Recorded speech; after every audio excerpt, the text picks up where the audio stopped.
Hi, this is Solveig Egebjerg from Bornholm Yoga and Retreat Center in Denmark. I have John Stirk with me here on the phone, and we're going to talk a little bit about John's next course when he's coming to visit us. So welcome, John.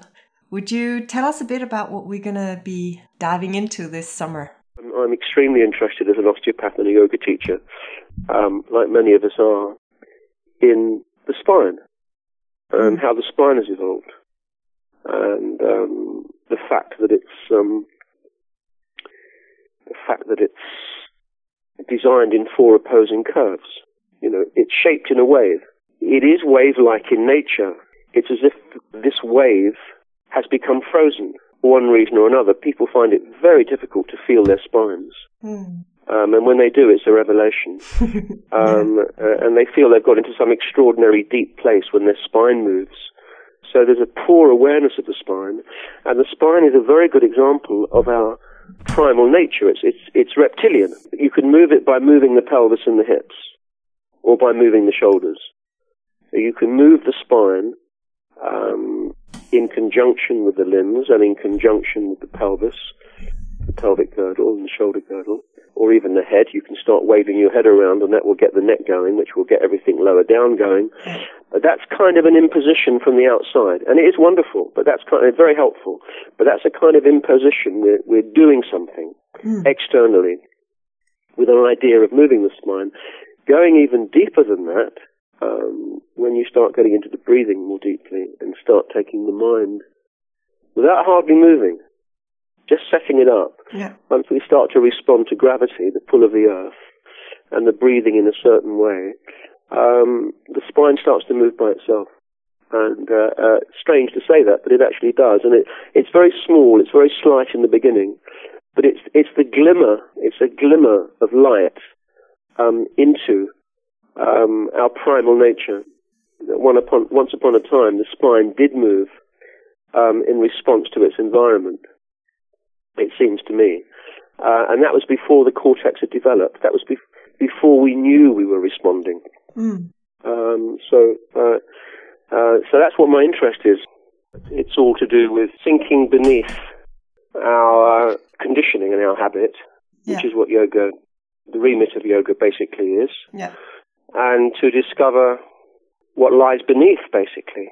And yoga's philosophy is that beneath the conditioning and the habit, we are relatively, at least, free from things that tend to hold us back and things that tend to keep recurring, old patterns. I mean, I think they still do recur, but to a lesser level. I think that the old patterns are very hard to,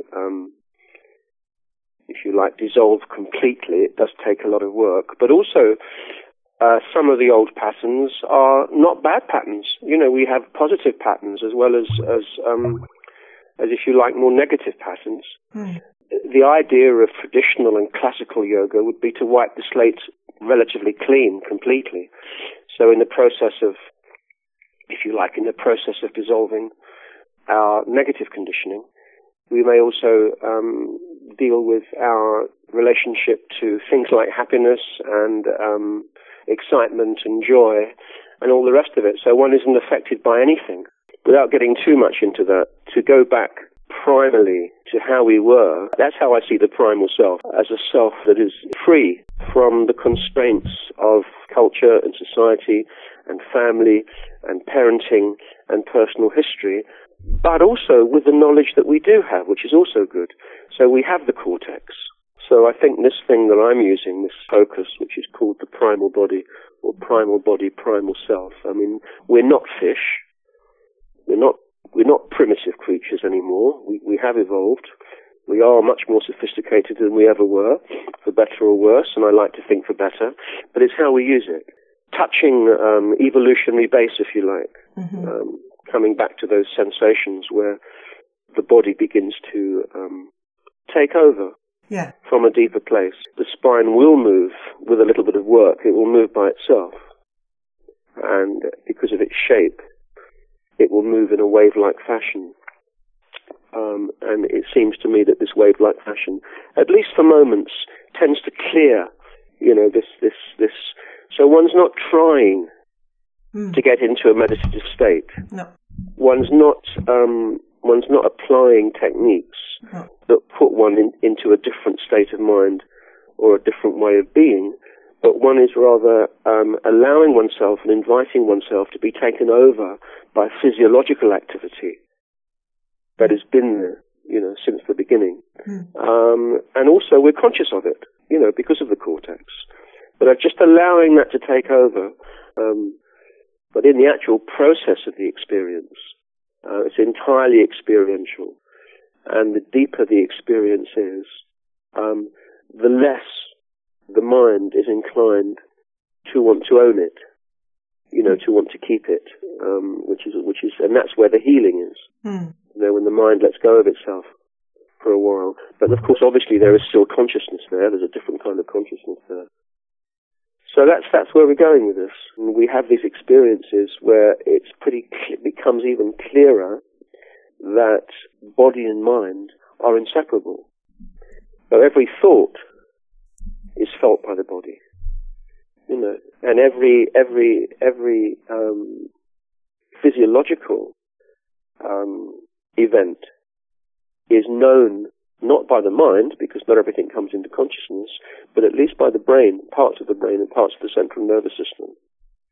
So, it's all fine in there. Everything's fine in there. It all knows how to get on with it. We're the problem, if there is one. But really, yoga is something that in some way helps. On an exercise level, it's going to be very simple, but we will be using the body as the meditation, and the breathing as the meditation particularly. The breathing is as ancient as our mechanical movements, but I think breathing probably came a little bit later. If we subscribe to this thing of coming onto land from a watery environment over a very long time, going back and coming back and so on, we were spines moving in water, so that we came onto land, the spine had to adapt. But we're not going to try to learn how to do back bends in a certain way, or how to work through our hamstrings in a certain way, or how to go upside down in a certain way. It's going to be going right back to the beginning, treating ourselves as organisms that have been endowed with some kind of intelligence, and that we are going to bring the intelligence and the organic nature together and see what comes up. I think that's probably it, really. Sounds wonderful. I think I'm going to lay down and start doing some as soon as I finish this phone call, I think. Very much looking forward.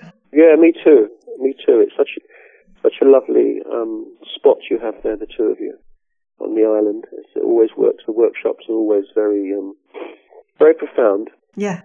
And also very easy.